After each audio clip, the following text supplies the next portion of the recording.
ఈ సంక్రాంతి తర్వాత నేను కూడా ఇక జిల్లాల బాట పడతాను.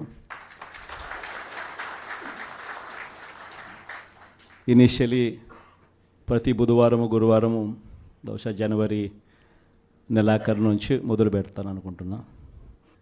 ప్రతి వారం బుధవారం గురువారం నేను కూడా జిల్లాల్లోనే పడుకుంటా. ప్రతి పార్లమెంటు ఒక యూనిట్ కింద తీసుకొని నేనే అక్కడికి వచ్చి నేనే బస చేస్తా. బుధవారం అంతా కార్యకర్తలతో 3 కాన్స్టిట్యున్సీసు, గురువారం అంతా మరో 4 కాన్స్టిట్యున్సీసు కార్యకర్తలతోనే మమేకమయ్యే కార్యక్రమాలు, పూర్తిగా కార్యకర్తలకి కేటాయింపు చేసే కార్యక్రమాలు చేస్తాం. సో అక్కడే ఉంటూ కార్యకర్తలతో మమేకమవుతూ కార్యకర్తలతో తోడుగా ఉండే కార్యక్రమం, కార్యకర్తలకు దగ్గరయ్యే కార్యక్రమం కూడా చేస్తాం.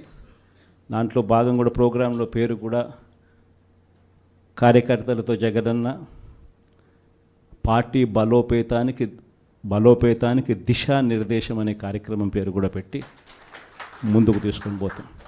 ఆ ప్రోగ్రాం ఎజెండా, ముఖ్య ఎజెండా ఏమవుతుందనంటే మండలి స్థాయి కల్లా కమిటీలు ఆ లోపలనే ఫామ్ చేయమని చెప్పి మా వాళ్ళందరికీ చెప్పా. జిల్లా అధ్యక్షులకి, సెల్స్కి సంబంధించిన అధ్యక్షులను, పార్టీ పటిష్టత కోసం వీళ్ళన్నీ కూడా ఇప్పుడే కమిటీస్ అన్నీ కూడా ఫామ్ అవుతూ ఉన్నాయి. వీళ్ళందరికీ ఇచ్చిన ఆదేశాలు ఏమిటి అంటే మండలి స్థాయి కల్లా, నా ప్రోగ్రాం స్టార్ట్ అయ్యే టయానికల్లా మండలి స్థాయి కల్లా పూర్తిగా అన్ని కమిటీస్ ఫామ్ చేసేయండి అని చెప్పిన. అంటే జిల్లా స్థాయి, నియోజకవర్గం స్థాయి, మండలి స్థాయి. ఆ తర్వాత నా ప్రోగ్రాం స్టార్ట్ అయ్యేసరికి మండల స్థాయి నుంచి గ్రామ స్థాయికి పార్టీ వ్యవస్థను బలోపేతం చేసే దిశగా పుష్ చేద్దాము అని చెప్పి నా ప్రోగ్రాంలో పెట్టే కార్యక్రమం చేస్తూ ఉన్నాం.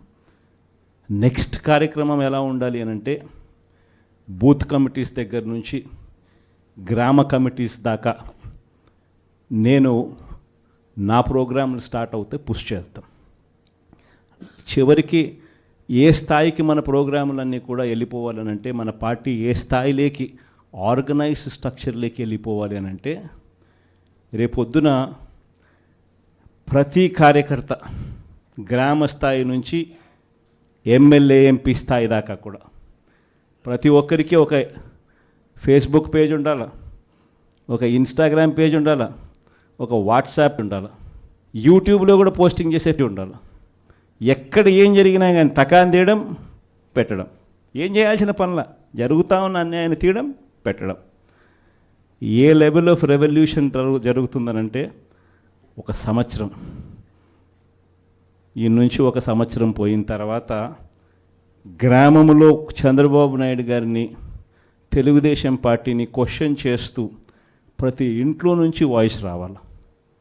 అది మనం చేయాలి, మన కార్యకర్తలతో మనమంతా కలిసికట్టుగా చేయించాలి.